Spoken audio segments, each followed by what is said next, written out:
When you open your Photoshop, you will get this error. In this video, I am going to show you how to fix Adobe Creative Cloud needed to resolve this problem error. Let's start. Go to your PC and now type here Adobe Desktop Service. Hit enter. It can take some time.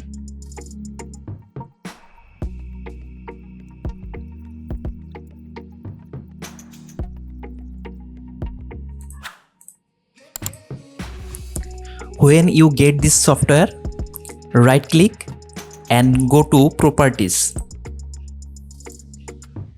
Click on Compatibility. Now click on Run this program as an administrator. Click on Apply. OK. Your problem is solved now. Again open your Photoshop.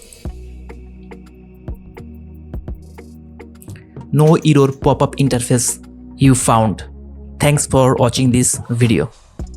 Subscribe and connected with me.